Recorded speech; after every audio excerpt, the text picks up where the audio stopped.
alegria e satisfação que cumprimentamos os nossos amigos e irmãos do portal Escola Dominical com a gloriosa paz de nosso Senhor e Salvador Jesus Cristo. Estamos dando início a mais uma pré-aula, esta ferramenta que o portal Escola Dominical disponibiliza no início da semana, para que os irmãos possam melhor preparar a sua aula da Escola Bíblica Dominical. Leiam a revista das lições bíblicas, assistam a esta pré-aula, leiam o nosso texto de apoio que nós publicamos no portal Escola Dominical, onde lá os irmãos terão o roteiro da nossa exposição.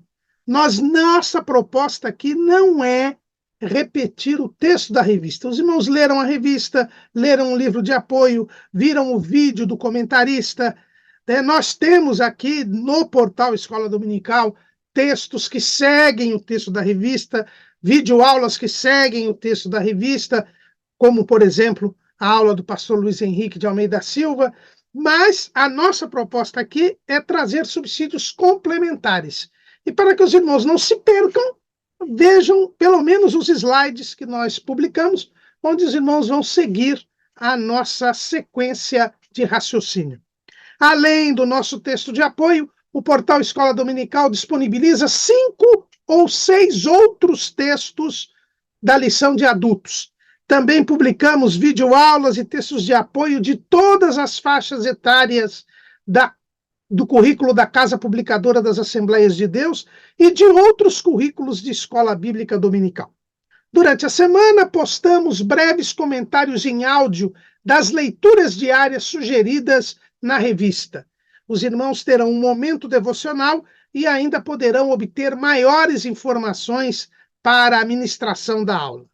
No sábado à noite, às 19 horas, horário de Brasília, nós transmitimos ao vivo a aula do estudo preparatório dos professores e amigos da Escola Bíblica Dominical da Igreja Evangélica Assembleia de Deus, Ministério do Belém, aqui na sede em São Paulo. Essa reunião é aberta a todos quantos amam o estudo da Palavra de Deus e ela se realiza na sede da Faculdade Evangélica de São Paulo, a FAESP, que é no templo antigo da Igreja Evangélica Assembleia de Deus, Ministério do Belém, na rua Conselheiro Cotegipe 273, no bairro do Belenzinho. Durante a semana, se não tiver alguma dúvida, poste a sua pergunta na sala dos professores do portal Escola Dominical. Nós não respondemos questões feitas nos comentários das redes sociais. Mas tudo isso é apenas a preparação da Escola Bíblica Dominical. A Escola Bíblica Dominical somente se realiza quando o povo do Senhor vai à casa do Senhor, no dia do Senhor, para estudar a palavra do Senhor. Neste segundo trimestre de 2024, nós estamos estudando o tema A Carreira que nos está proposta.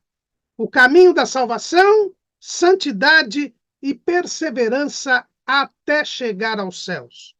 Nós estamos estudando a vida cristã como o caminho, que é esta imagem impactante que nosso Senhor Jesus disse no Sermão do Monte, também disse nas suas últimas instruções, e que foi tão forte que os cristãos eram chamados no início da história da igreja como aqueles do caminho. Então, nós estamos vendo a vida cristã como um caminho. E hoje nós vamos começar o segundo bloco do trimestre. Nós iremos estudar a lição de número 4, como se conduzir na caminhada. E agora nós começamos o segundo bloco, que é sobre o caminho da santidade. Nós vimos no primeiro bloco o caminho da salvação. Vimos que o novo nascimento é o início da caminhada. Vimos que é preciso escolher entre a porta larga e a porta estreita para poder entrar pelo caminho, que é o ponto de entrada. E vimos, por fim, que o ponto de chegada é o céu. Hoje nós vamos começar a falar sobre o caminho da santidade, quer dizer, como andar. Porque o caminho é uma porção entre o ponto de partida e o ponto de chegada. O que é o caminho? É esse espaço entre a partida e a chegada. E esta partida e esta chegada, ela só você consegue chegar se você partiu, se você viver separado do pecado, se você estiver em santidade, porque este caminho é um caminho santo. É o que diz o profeta Isaías, lá no capítulo 35, versículo 8. Isaías, capítulo 35, versículo 8. O profeta diz assim: e ali haverá um alto caminho, um caminho que se chamará o caminho santo. O imundo não passará por ele, mas será para o povo de Deus. Os caminhantes, até mesmo os loucos, não errarão. Então, os irmãos percebam que este caminho é o caminho da salvação, é o caminho santo. Então, eu só posso, partindo, chegar se eu viver em santidade. É por isso que o escritor aos Hebreus, no capítulo 12, no versículo 14, ele diz: segui a paz com todos e a santificação, sem a qual, quer dizer, sem a santificação, ninguém verá o Senhor. Quando a Bíblia fala ninguém, é ninguém mesmo. Não acredite na conversinha que o diabo coloca no seu ouvido, dizendo que você pode fazer isso porque isso é tão pequeno que você não vai deixar de ir para o céu. A Bíblia diz: sem a santificação, ninguém verá o Senhor. Então é preciso que nós estejamos em santidade. Tem um hino da harpa cristã que fala sobre a volta de Jesus, e ele diz assim: em santidade nos deve achar. Então, nós devemos tomar muito cuidado. E neste segundo bloco do trimestre, nós vamos falar sobre o caminho da santidade. E a lição que começa este bloco tem como título Como se conduzir na caminhada. E aqui eu gostei muito da expressão do título da lição.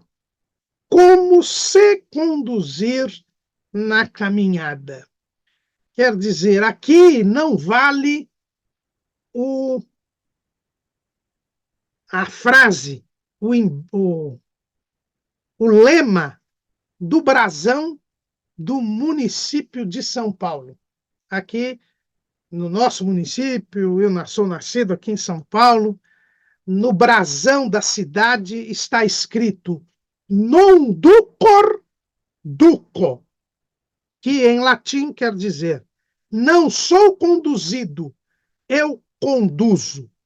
Se isto é uma realidade e é muito bom para o município de São Paulo, que é a maior cidade do país, que realmente é a locomotiva, que é a máquina que leva a locomotiva do país, se é muito bom para os paulistanos conduzirem e não ser conduzidos, para o crente isso não serve.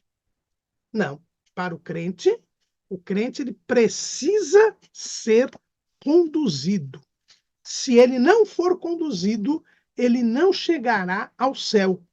Porque o homem, na sua natureza pecaminosa, ele vai para o inferno. A sua natureza pecaminosa, nós vimos em uma lição anterior, na lição número 2, ele naturalmente caminha para a perdição. Mas aí o Senhor, com mão forte, pelo sacrifício de Cristo na cruz do Calvário, usando do seu poder e porque ele quer nos salvar, ele nos transporta das trevas para o reino do Filho, do seu Filho, com poder. E nós precisamos deste poder, precisamos desta companhia precisamos desta proteção para chegarmos até ao céu. Não há como nós chegarmos ao céu pelas nossas próprias forças. Nós temos de ser conduzidos. O salmista Asaf, ele tinha esta consciência. Lá no Salmo 73, ele já começa o salmo dizendo: verdadeiramente bom é Deus para com Israel, para com os limpos de coração. Então, em primeiro lugar, Deus é bom, Deus quer o nosso bem, Deus quer nos salvar. Mas ele diz assim: quanto a mim, os meus pés quase que se desviaram. Pouco faltou para que escorregassem os meus passos. Mesmo um profeta como era Asaf, mesmo um homem de Deus, ele reconheceu que por sua própria natureza, pelos seus próprios raciocínios, ele quase se desviou dos caminhos do Senhor. Ele começou a invejar os ímpios. Ele começou a invejar a posição social, as riquezas que os ímpios tinham. E isso lhe fez mal espiritualmente.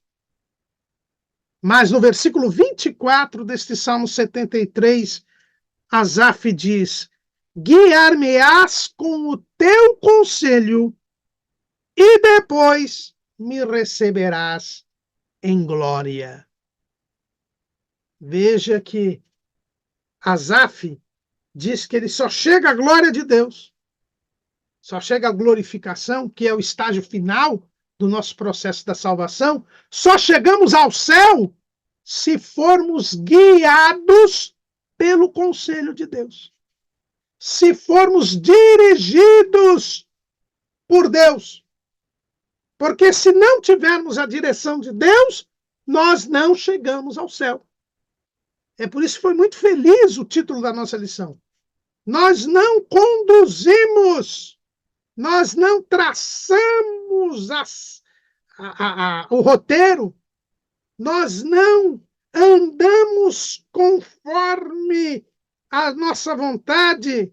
Não, nós somos dirigidos, nós somos guiados, nós somos conduzidos por Deus.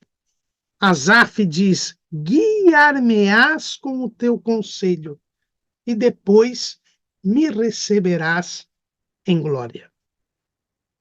Esta é a situação de quem serve a Jesus. Resgatado do poder das trevas, ele agora tem que ser dirigido pelo Espírito Santo. É por isso que quando somos salvos, o Espírito Santo nos é dado. Evangelho segundo escreveu João, capítulo 7, versículo 38. Quem crê em mim, como diz a Escritura, rios de água viva correrão do seu ventre. E isso disse ele do Espírito, que haviam de receber os que nele crescem, porque o Espírito Santo ainda não fora dado, por ainda Jesus não ter sido glorificado. E foi a primeira providência que Jesus tomou em relação aos discípulos depois da sua ressurreição. Evangelho segundo escreveu João, capítulo 20, versículo 22. E havendo dito isso, assoprou sobre eles e disse-lhes: recebei o Espírito Santo. Já na tarde do domingo da ressurreição, quando Jesus aparece pela primeira vez aos discípulos, ele já sopra sobre eles para que eles recebessem o Espírito Santo. Porque sem o Espírito Santo nós não podemos chegar ao céu. Nós precisamos do Espírito Santo para sermos dirigidos, guiados. E dirigidos e guiados pelo Espírito Santo, nós então chegaremos ao céu. O Espírito Santo é esta bússola. O Espírito Santo é este GPS que vai nos levar até o céu. Quando você pega um Waze ou GPS aí, não está num carro e está pedindo o caminho, ele vai dizendo, vira para aqui, vira para lá, tem radar, cuidado, vai levar multa, tem um acidente à frente. Esse papel que o Waze, o GPS, a bússola, o astrolábio, eles fazem, né, para as pessoas que estão em viagem, é o papel que o Espírito Santo faz para nós. Ele vai nos mostrando os perigos, ele vai me mostrando as curvas, as mudanças de direção, sem o que nós não chegamos ao céu. Foi para isso que Jesus mandou o Espírito Santo. Ele diz isso lá em João, capítulo 14, versículo 26. Mas aquele Consolador, o Espírito Santo, que o Pai enviará em meu nome, vos ensinará todas as coisas e vos fará lembrar de tudo quanto vos tenho dito. E ainda em João 16 e 13. Mas quando vier aquele Espírito da verdade, ele vos guiará em toda a verdade, porque não falará de si mesmo, mas dirá tudo o que tiver ouvido e vos anunciará o que há de vir. Ele me glorificará, porque há de receber do que é meu e vou-lo-á de anunciar. E foi assim na vida de Jesus. Jesus, no seu ministério, ele foi guiado pelo Espírito Santo. Evangelho segundo escreveu Lucas, capítulo 4. Lucas, capítulo 4, versículo 1. E Jesus, cheio do Espírito Santo, voltou do Jordão e foi levado pelo Espírito ao deserto. E Mateus também, mencionando esse mesmo fato, diz lá no capítulo 4, versículo 1. Então foi conduzido Jesus pelo Espírito ao deserto para ser tentado pelo diabo. Então, Jesus foi guiado pelo Espírito Santo, conduzido pelo Espírito Santo. Ele só teve sucesso no seu ministério porque sempre foi dirigido e guiado pelo Espírito Santo. Ele chegou ao céu e nós estamos seguindo as suas pisadas porque ele foi levado, conduzido pelo Espírito Santo. E se nós queremos chegar aonde Jesus está, precisamos igualmente ser dirigidos e guiados pelo Espírito Santo. A propósito, o apóstolo Paulo, na Epístola aos Romanos, no capítulo 8, no versículo 14, ele diz: porque todos os que são guiados pelo Espírito Santo, esses são filhos de Deus. Como só os filhos de Deus vão entrar no céu, eu preciso ser guiado pelo Espírito Santo. Se eu for guiado pela minha cabeça, se eu for guiado por um líder religioso, se eu for guiado por uma filosofia, se eu for guiado por uma religião, eu não chego ao céu. Porque os filhos de Deus são guiados pelo Espírito Santo. Então, muito feliz o título da nossa lição, como se conduzir na caminhada. Nós somos conduzidos, guiados pelo Espírito Santo, que o Pai enviou em nome de Jesus, para nos ensinar todas as coisas, para nos fazer lembrar tudo o que Jesus disse e para nos guiar em toda a verdade. Este é o nosso mestre, o nosso guia, é o Espírito Santo. Um dos ministérios do Espírito Santo é precisamente o de nos guiar em toda a verdade, os de nos dirigir em toda a verdade. Existe um hino da harpa cristã que nos fala dessa realidade, que diz assim: guia-me sempre, meu Senhor, guia meus passos, Salvador, Tu me compraste sobre a cruz, rege-me em tudo, meu Jesus. Então, é sermos guiados. Então, já nesse primeiro ponto, nós já temos aqui algo importante. O nosso comentarista, inclusive, quando ele fala nesta lição, ele fala sobre andar em sabedoria e andar em prudência. E a sabedoria e a prudência vêm de sermos guiados pelo Espírito Santo. Porque o Espírito Santo é o Espírito tanto da sabedoria quanto da prudência. Isaías, capítulo 11, versículo 1. Porque brotará um rebento do tronco de Jessé, e das suas raízes um renovo frutificará. E repousará sobre ele o Espírito do Senhor, e o Espírito de sabedoria e de inteligência, e o Espírito de conselho e de fortaleza, e o Espírito de conhecimento e de temor do Senhor. Esses são os chamados 7 Espíritos de Deus. E não tem 7 Espíritos Santos. É uma expressão da completude, da perfeição do Espírito Santo. E o Espírito Santo, ele se demonstra na sua plenitude, porque ele é o Espírito do Senhor, mas ele também é o Espírito de sabedoria e de inteligência, de conselho e de fortaleza, de conhecimento e de temor do Senhor.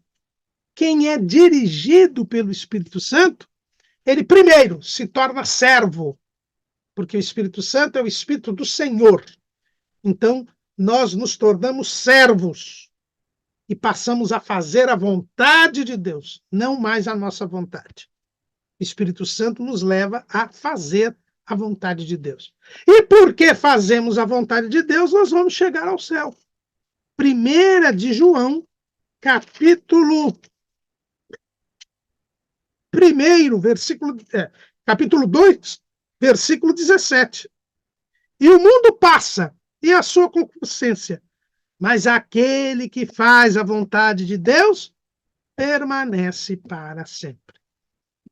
Então, Jesus, e aqui o texto fala de Jesus, que recebeu a plenitude do Espírito Santo.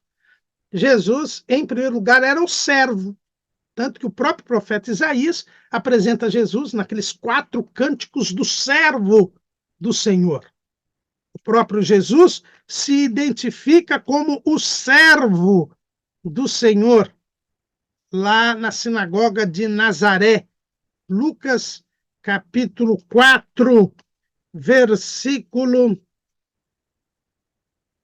17. Foi-lhe dado o livro do profeta Isaías, e quando abriu o livro, achou o lugar em que estava escrito: O Espírito do Senhor é sobre mim, pois que me ungiu para evangelizar os pobres, enviou-me a curar os quebrantados do coração. Então, Jesus ali já se apresenta como o Espírito do Senhor, ele se transforma no servo do Senhor. E nós também temos que ser servos do Senhor. Então, a primeira coisa que nós devemos fazer é a vontade de Deus. Aquele que faz a vontade de Deus permanece para sempre. Por isso que Jesus nos ensina na sua oração, na oração do Senhor, ele nos ensina a pedir o quê? Faça-se a tua vontade, assim na terra como no céu. No céu nós já sabemos que a vontade de Deus sempre é feita, mas a nossa oração é para que ela se faça na terra, começar de nós. Nós somos os primeiros que devemos fazer a vontade do Senhor. E como eu descubro qual é a vontade de Deus? Em primeiro lugar, nas Escrituras. Jesus disse, são as Escrituras que de mim testificam. Você fará a vontade de Deus fazendo o que a Bíblia diz que nós devemos fazer. E não fazendo o que a Bíblia diz que nós não devemos fazer. Querendo o que a Bíblia diz que nós devemos querer. E não querendo aquilo que a Bíblia diz que nós não devemos querer. Fazer a vontade de Deus, se submeter à vontade de Deus, tornar-se servo de Deus, é o primeiro passo para essa caminhada. Não é à toa, e eu volto aqui a falar mais uma vez do livro Peregrino, de John Bunyan, que cristão, quando ele entra pela porta estreita, ele recebe novas vestes, mas ele também recebe um pergaminho, um livro, que ele deveria continuadamente ler. O que isso quer dizer? Que aquele livro fala da Bíblia Sagrada, das Escrituras.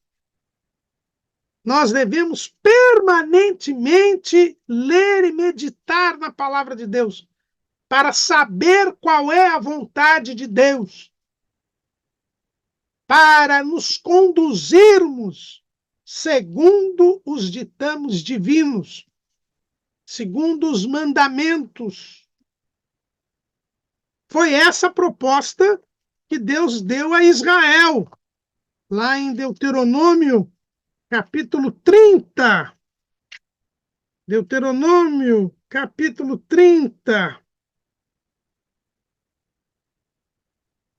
Versículo 11. Porque este mandamento que hoje te ordeno te não é encoberto, e tampouco está longe de ti.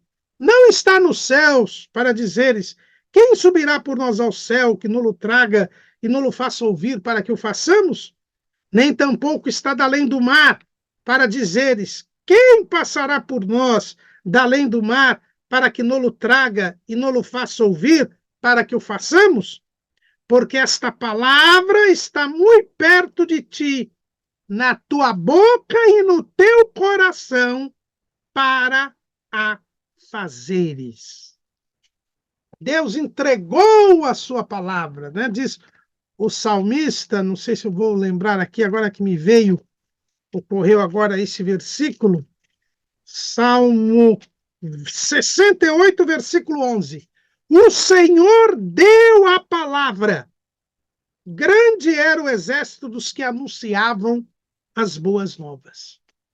O Senhor deu a palavra. E a palavra está junto da nossa boca para nós a repetirmos, para nós meditarmos nela, porque quando o salmista, no Salmo 1, diz que medita de dia e de noite, essa palavra meditar no original hebraico quer dizer repetir em voz baixa, como que se querendo decorar. Então, está com a mente voltada para a palavra. O Senhor deu a palavra, é um exército de pregadores desta palavra, e esta palavra, portanto, está perto de nós, para que nós possamos meditar nela, pensar nela, para ouvi-la e praticá-la, fazendo a vontade de Deus. Porque não basta ouvir a palavra de Deus. É importante que eu ouça, porque há pessoas que nem ouvir ouvem, mas há pessoas que só ouvem, mas não basta ouvir. Para eu chegar ao céu, eu preciso cumprir. Olha aqui que em Deuteronômio diz que a palavra está junto de nós na boca e no coração, não só para eu falar, mas também para eu crer e para eu fazer. Não basta apenas ouvir. Tiago, o irmão do Senhor, ele é bem claro. Tiago, capítulo 1, versículo 22. E sede cumpridores da palavra, e não somente ouvintes, enganando-vos com falsos discursos. Porque se alguém é ouvinte da palavra e não cumpridor, é semelhante ao varão que contempla ao espelho o seu rosto natural, porque se contempla a si mesmo e foi-se, e logo se esqueceu de como era. É o homem natural, o homem que continua na prática do pecado. Ele ouve a palavra, mas não cumpre. Ele ouve, mas não obedece. Mas nós devemos cumprir a palavra de Deus. É assim que nós chegamos ao céu. Quando nós falamos sobre a caminhada da vida cristã, nós temos duas figuras no Antigo Testamento.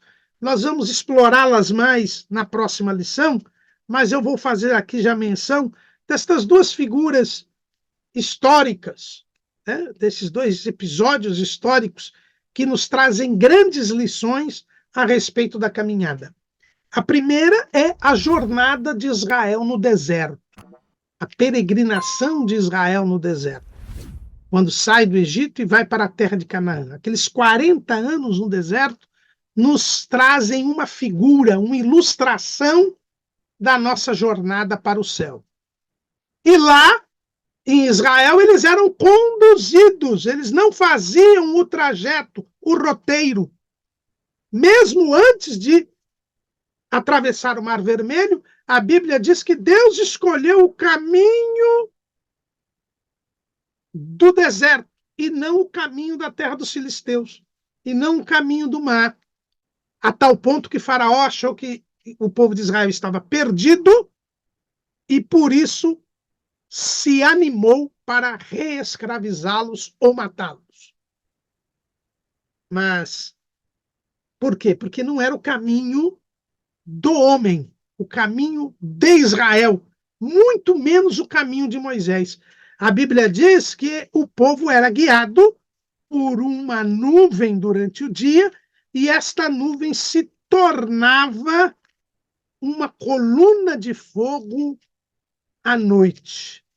E o povo seguia esta nuvem que se tornava coluna de fogo. Ou seja, quem guiava o povo era Deus. O povo foi guiado por Deus, conduzido. O povo só ia onde Deus mandava ir, né?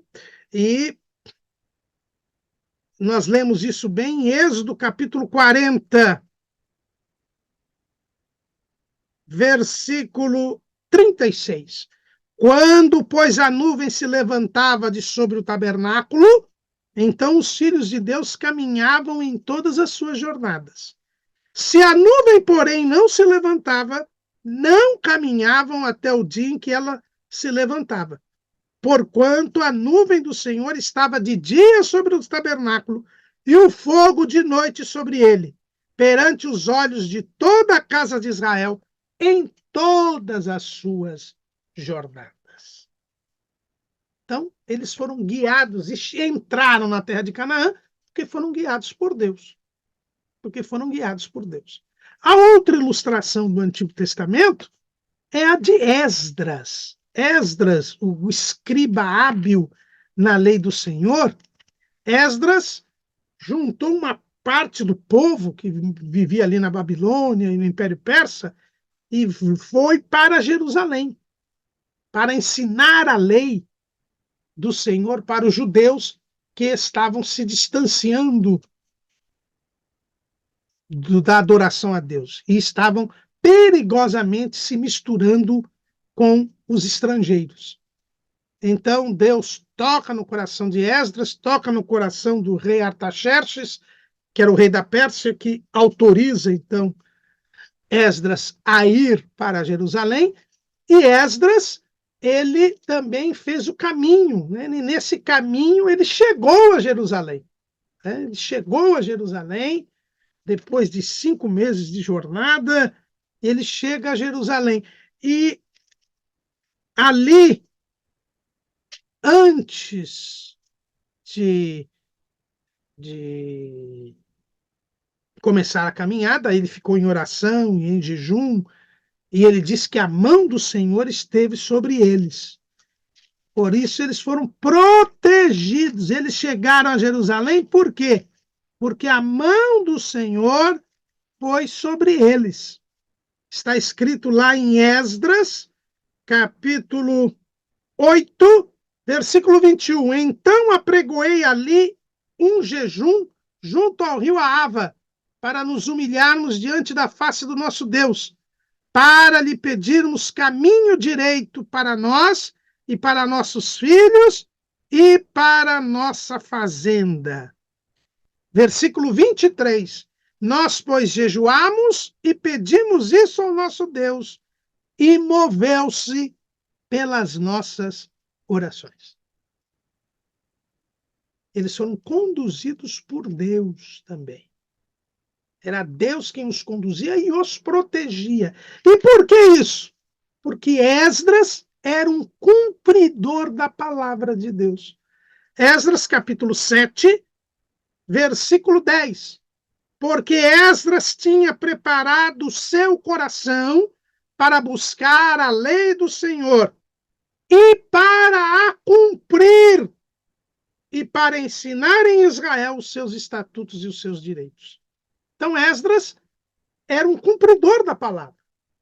Por ser um cumpridor da palavra, era alguém que fazia a vontade de Deus.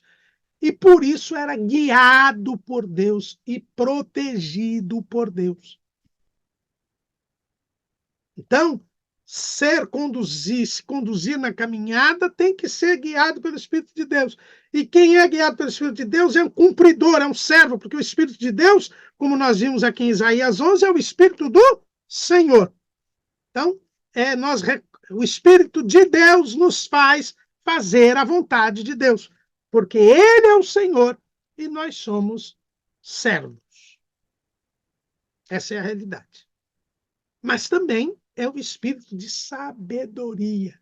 E no livro de Provérbios, que é o livro que mais fala da sabedoria na Bíblia, o livro de Provérbios nos ensina que ser sábio é estar em comunhão com Deus, é fazer a vontade de Deus. Logo no começo do livro de Provérbios, é dito o seguinte: para se conhecer a sabedoria e a instrução, para se entenderem as palavras da prudência, para se receber a instrução do entendimento, a justiça, o juízo e a equidade, para dar aos simples prudência e aos jovens conhecimento e bom siso, para o sábio ouvir e crescer em sabedoria e o instruído adquirir sábios conselhos, para entender provérbios e sua interpretação, como também as palavras dos sábios e suas adivinhações, o temor do Senhor é o princípio da ciência. Os loucos desprezam a sabedoria e a instrução. Provérbios 1, de 2 a 7. Então, o temor do Senhor, quer dizer, a obediência a Deus, o reconhecimento do senhorio de Deus, isso é o princípio da ciência, o princípio da sabedoria. Então, quando o nosso comentarista diz que andar na caminhada é andar em sabedoria, está dizendo que nós devemos temer a Deus, obedecer a Deus, fazer a vontade de Deus. E a sabedoria, ela não se encontra lá no caminho da perdição. Ela não está no mundo. Patriarca Jó, ele mostra claramente para nós que a sabedoria não está no mundo. No mundo não está a sabedoria. A sabedoria, lá no capítulo 28 do livro de Jó, capítulo 28 do livro de Jó, versículo 12. Mas onde se achará a sabedoria? E onde está o lugar da inteligência? O homem não lhe conhece o valor. Não se acha na terra dos viventes. O abismo diz, não está em mim. E o mar diz, ela não está comigo. Não se dará por ela ouro fino, nem se pesará prata em câmbio dela. Nem se pode comprar por ouro fino de Ofir, nem pelo precioso ônix, nem pela safira. Com ela se não pode comparar o ouro ou o cristal, nem se trocará por joia de ouro fino.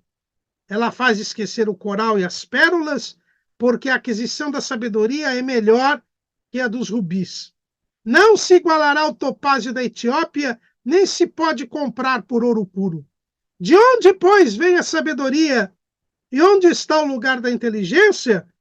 porque está encoberta aos olhos de todo o vivente e oculta às aves do céu. A perdição e a morte dizem: ouvimos com os nossos ouvidos a sua fama. Deus entende o seu caminho e ele sabe o seu lugar. Eu li aqui de Jó 28, 12 até o 23. Então, para eu andar em sabedoria, eu tenho que sair do mundo. Eu tenho que sair do caminho da perdição. Só no caminho apertado, só no caminho da salvação, eu encontro a sabedoria. Por quê? Porque o princípio da sabedoria é o temor do Senhor.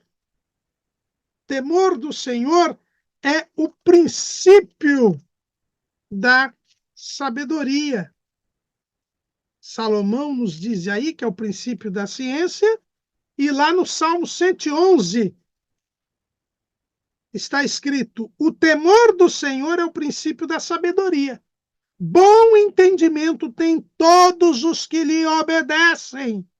O seu louvor permanece para sempre. Notemos que, temendo a Deus, fazendo a vontade de Deus, se submetendo ao senhorio de Deus, nós começamos a ter sabedoria. Porque Deus sabe onde está a sabedoria. Deus nola oferece. Tiago nos diz que é uma oração, um pedido que Deus jamais nega ao ser humano. Tiago, capítulo 1, versículo 5. E se algum de vós tem falta de sabedoria, peça a Deus, que a todos dá liberalmente, e não lança em rosto, e ser-lhe-á dada. Porque Deus sabe onde está a sabedoria. Deus pode nola dar. Mas como Salomão diz aqui em Provérbios, a sabedoria não está distante, ela está próxima. Provérbios capítulo 1, versículo 20. A suprema sabedoria altissonantemente clama de fora. Pelas ruas levanta a sua voz. Nas encruzilhadas, no meio dos tumultos, clama. Às entradas das portas e na cidade profere as suas palavras. Até quando, honestos, amareis a necessidade? A necessidade, quer dizer, o mal, a maldade. E vós, escarnecedores, desejareis o escárnio? E vós, loucos, aborrecereis o conhecimento? Convertei-vos pela minha repreensão. Eis que abundantemente derramarei sobre vós meu espírito e vos farei saber as minhas palavras. Eu preciso me converter. Eu preciso nascer de novo. Me arrepender dos meus pecados. Aí eu encontro a sabedoria. Aí eu saio do mundo. Aí eu saio do caminho da perdição. E no caminho da salvação, eu vou andar em sabedoria. Porque eu vou fazer a vontade de Deus. E para saber fazer a vontade de Deus, eu vou conhecer e cumprir a sua palavra. Ouvir, meditar e cumprir a palavra de Deus. Fazer a vontade de Deus. É assim que nós devemos ser guiados. E aí o Espírito Santo nos faz lembrar de tudo quanto Jesus tem dito. E o que Jesus tem dito está na palavra de Deus. É assim que nós devemos nos conduzir. Mas nós temos meditado na palavra de Deus? Nós temos mantido um diálogo com Deus? Porque para eu saber o que Jesus quer, eu preciso falar com Ele. Porque eu sou ovelha de Jesus. E as ovelhas de Jesus conhecem a voz do Senhor. João, capítulo 10. Versículo 11. Eu sou o bom pastor. O bom pastor dá a sua vida pelas ovelhas. Ele deu a vida por nós. Mas para ser ovelha de Jesus, eu preciso ouvir a voz do Senhor. João 10:27. As minhas ovelhas ouvem a minha voz, e eu as conheço, e elas me seguem, e dou-lhes a vida eterna, e nunca hão de perecer, e ninguém as arrebatará das minhas mãos. Jesus garante a proteção que teve Esdras. Jesus garante que nós vamos chegar ao céu desde que eu ouça a sua voz. Se eu não ouvir a voz de Deus, se eu não cumprir a palavra de Deus, eu não alcançarei a salvação. É o que diz Provérbios, novamente, lá no capítulo 1, no versículo 24. Mas porque clamei e vós recusastes, porque estendi a minha mão e não houve quem desse atenção, antes rejeitastes todo o meu conselho e não quisestes a minha repreensão, também eu me rirei na vossa perdição e zombarei vindo o vosso temor. Vindo como assolação o vosso temor e vindo a vossa perdição como tormenta, sobrevindo-vos aperto e angústia. Quem recusa a palavra de Deus se perde. Era esta pregação que o profeta Jeremias fazia ao povo que se distanciava da palavra de Deus. Lá em Jeremias,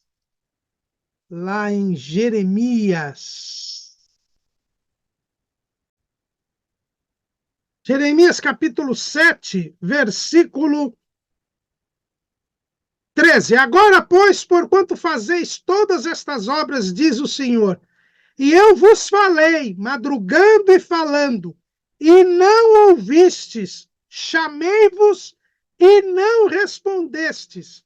Farei também a esta casa que se chama pelo meu nome, na qual confiais, e a este lugar que vos dei a vós e a vossos pais, como fiz a Siló, e vos arrojarei da minha presença, como arrojei a todos os vossos irmãos, a toda a geração de Efraim. Tu, pois, não ores por este povo, nem levantes por ele clamor ou oração, nem me importunes, porque eu não te ouvirei. Olha a situação que estava o povo de Judá. Porque tinha se recusado a ouvir a voz de Deus, a palavra de Deus, porque não cumpria a palavra de Deus. Jeremias, lá também, no capítulo 26, no versículo 12. E falou Jeremias a todos os príncipes e a todo o povo, dizendo: o Senhor me enviou a profetizar contra esta casa e contra esta cidade todas as palavras que ouvistes. Agora, pois, melhorai os vossos caminhos e as vossas ações, e ouvi a voz do Senhor vosso Deus, e arrepender-se-á o Senhor do mal que falou contra vós.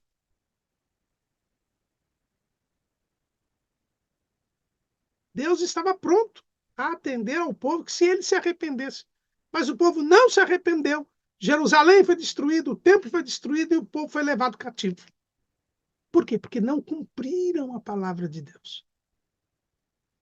Porque não se deixaram conduzir pelo Senhor. Então, nós, para nos conduzirmos, nós precisamos andar em sabedoria. E eu só ando em sabedoria se eu cumprir a palavra de Deus. Eu só ando em sabedoria se eu observar a palavra de Deus. Se eu fizer a vontade de Deus. Eu preciso crer. E crer não é apenas me arrepender dos meus pecados para entrar no caminho da salvação, mas é continuar crendo, é vivendo de fé em fé, crendo a cada dia ficando mais parecido com Jesus, a cada dia crescendo espiritualmente, praticando a verdade, andando na verdade, como diz o apóstolo João, que ele se alegrava em saber que os seus filhos na fé andavam na verdade. Andar na verdade, ser guiado pela verdade, é se aproximar cada vez mais de Deus. Asaf, que nós já falamos dele aqui hoje, em outro salmo dele, ele diz no Salmo 78, Salmo 78, não é o 78. Deixa eu ver aqui. Ele diz assim: é bom aproximar-me de Deus. É o Salmo 73 mesmo, versículo 28. Salmo 73, versículo 28. Mas para mim, bom é aproximar-me de Deus. Pus a minha confiança no Senhor Deus para anunciar todas as tuas obras. Então eu preciso me aproximar de Deus. Eu preciso buscar a Deus. É o que diz o profeta: buscai ao Senhor enquanto se pode achar. Invocai-o enquanto está perto. Deixe o ímpio os seus caminhos e o maligno os seus pensamentos. E converta-se ao Senhor, porque ele é grandioso em perdoar. Não é apenas deixar os pecados no começo da caminhada, mas é se manter caminhando, andando na verdade. Como Paulo diz, vivendo de fé em fé. Né? Esse texto que eu falei de Isaías é o capítulo 55, versículos 6 e 7. Você precisa buscar ao Senhor enquanto se pode achar e invocá-lo enquanto está perto, deixando o pecado, tendo nojo do pecado. Judas, o outro irmão do Senhor, ele diz que é este o objetivo de cada um de nós.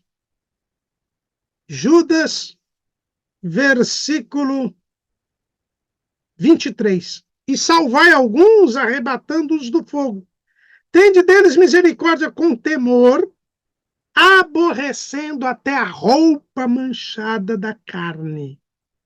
Até mesmo aquilo que der lembrança do pecado, até aquilo que o escritor aos Hebreus fala de embaraço, que pode levar ao pecado, eu devo me afastar.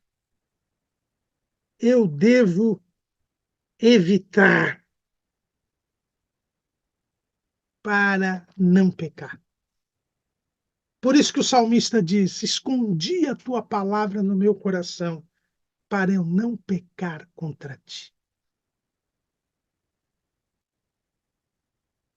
A palavra, ela tem que entrar em nós. Na parábola do semeador, Jesus fala que a palavra é a semente.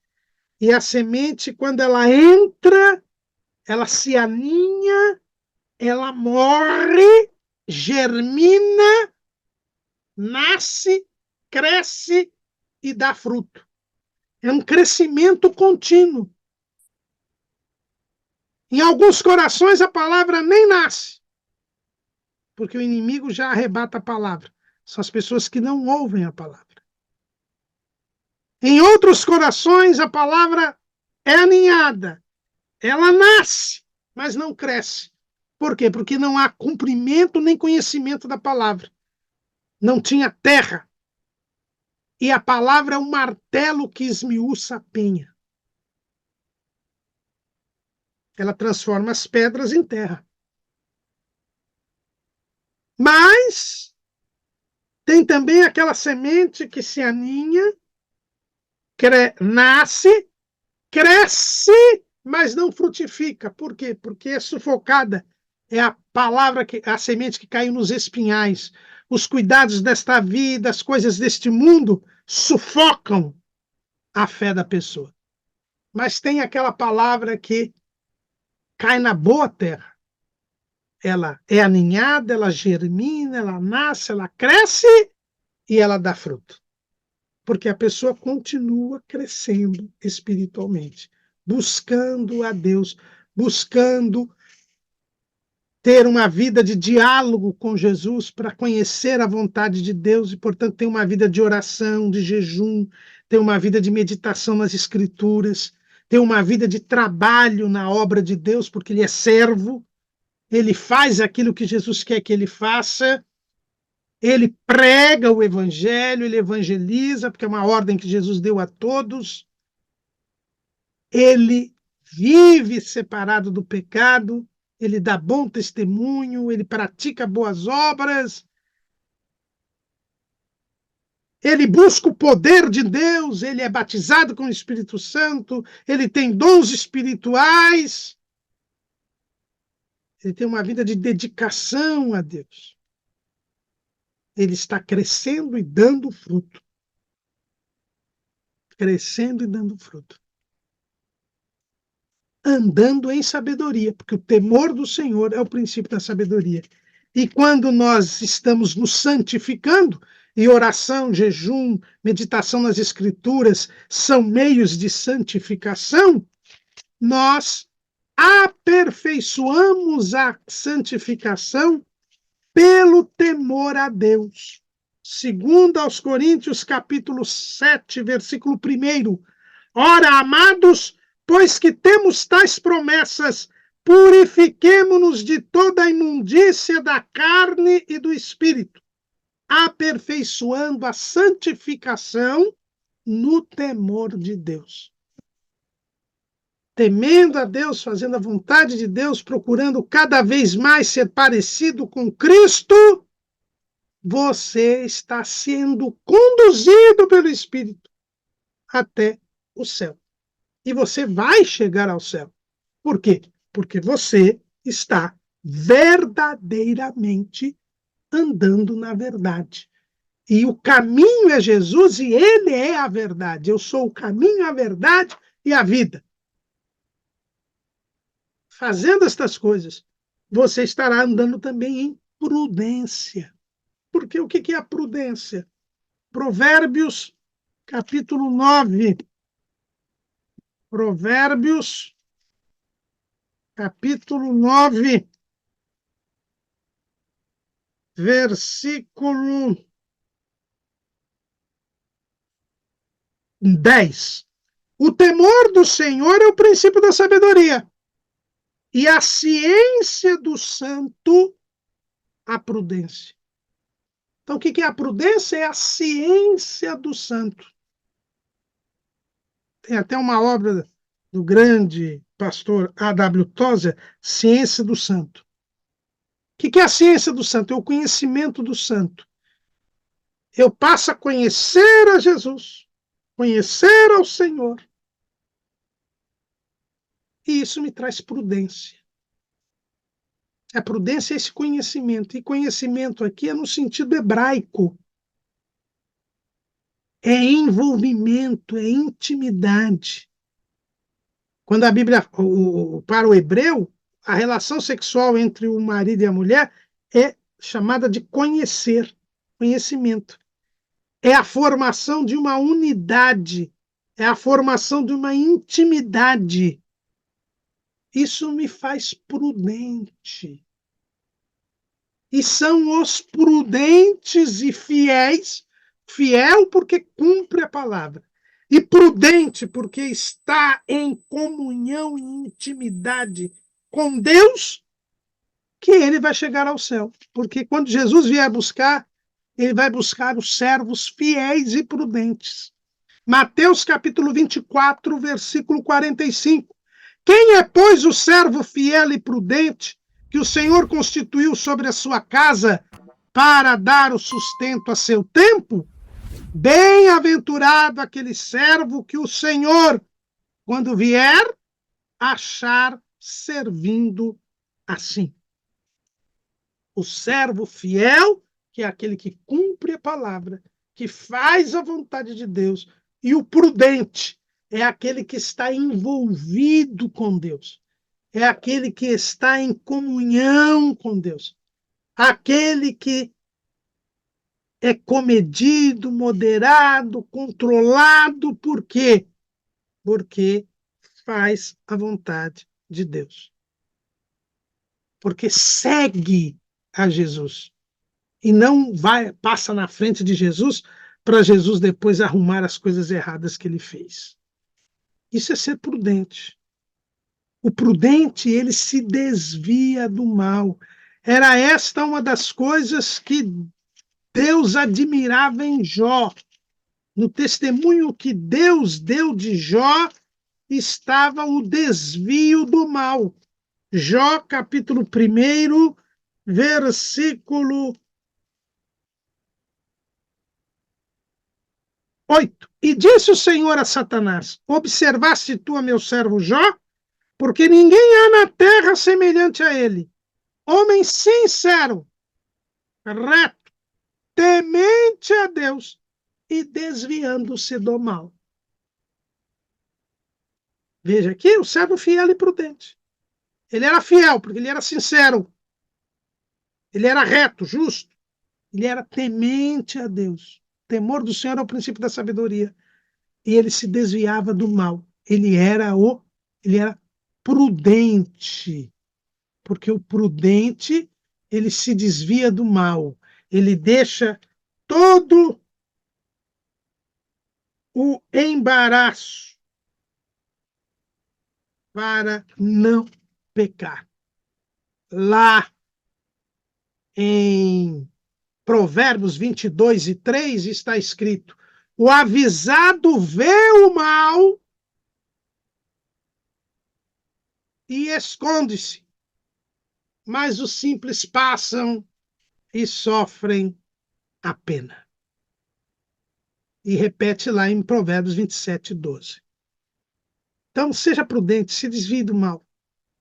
Para se desviar do mal é só seguir as pisadas de Jesus, porque Jesus nunca praticou o mal. Se tivermos a Jesus como exemplo, se imitarmos a Jesus, é por isso que o apóstolo Paulo diz: sede meus imitadores como eu sou de Cristo.